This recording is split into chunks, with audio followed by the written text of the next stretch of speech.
Fred, if you look at your box score, there are a lot of different storylines that played out tonight. Good team victory. How do you analyze it? Yeah, it's a great win. That's a really good team, and yeah, you could see it on film. They got their confidence last game, playing against Doc. That's not a shot against Doc. They just made a lot of threes, which they hadn't been doing earlier in the season. So it's a great win for us. I knew they would come out here and play fast and pressure. We had way too many turnovers tonight, 15. A lot of them were mindless against that zone. But once we got out, pushed past that tough stretch we had at the beginning of the second half, I thought our pace was great the rest of the game. Matt coming in and hitting a couple shots for us was huge. And Monte just controlled it like he always does for us. In the last 2 games, I think that's 21 assists and 0 turnovers in 2 games for Monte.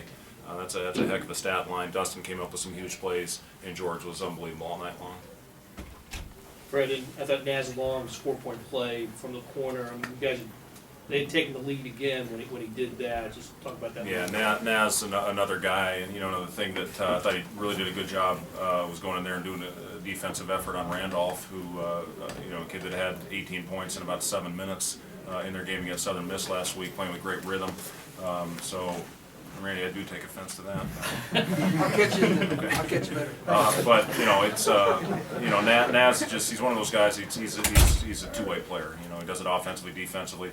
Gives himself to the free throw line. I thought he made some really good attack plays as well when we needed him. We really needed him to.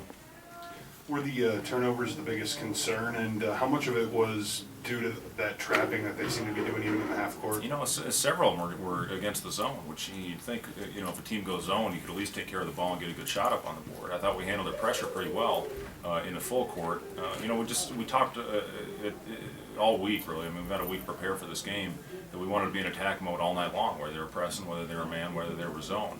I thought we got a little stagnant there, similar to what happened at the beginning of the Georgia State game, but once we got it going and got a rhythm back, we were pretty good, and then found a way to get some key stops down the stretch.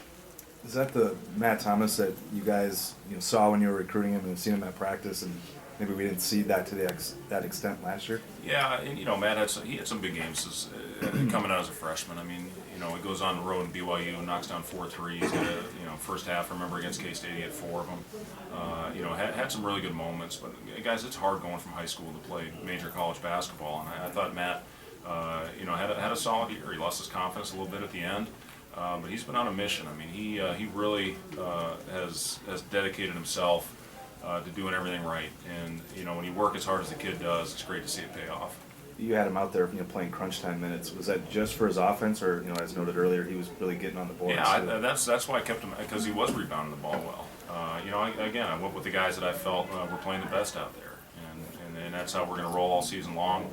Abdul only got 10 minutes tonight. He could have next game he might play 30. It just depends on the flow and how the game's going.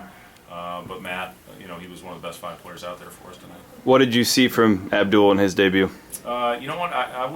I was happy with it. He missed a couple of rebounds. Would have liked to see him get bodies on guys. But for a guy that hadn't played in well over a year, for him to go out and make a positive impact on our team, got himself to the free throw line, had that nice left-handed finish at the basket. So I was pleased with Abdul. They were really doing a good job of extending out and pressuring us. So I felt like I had a couple of driving lanes, and I felt like that's what really got me going. And then when we got out in transition, I felt like knocking those 2-3 down really helped me get going. That's what really happened. I haven't seen the stat sheet, but Monte, look at his line. 12 and 0. How about that line? 12 assists. Yeah. Yeah, no, he's impressive. The way he handles himself and controls the tempo of the game is just not unlike a sophomore. So he's like a seasoned vet out there. We're really blessed to have him. Right here. George, how do you guys think you guys handled really the first adversity of the season for you guys? Well, I thought we did a pretty good job at some parts of the game, but obviously, like I've said before, just a little disappointed in getting stops down the stretch. I think that's really going to be our backbone, and if we can really focus on getting consecutive stops and getting out run, I think we'll be really good. Yes, sir. There was definitely nerves before the game, but once we got in there and knocked down that first 3, after that everything just started to flow. Monte hit me, I think, on the other 2 threes, especially that one in transition. And then everything just was flowing. I was just out there having fun. Matt, it seemed like you were more aggressive than we'd ever seen you. Where did that come from? You know, I think this year you'll see a lot of that. You know, last year I may have been timid at times and whatnot being a freshman, but what I did tonight is what I'm looking forward to doing all season.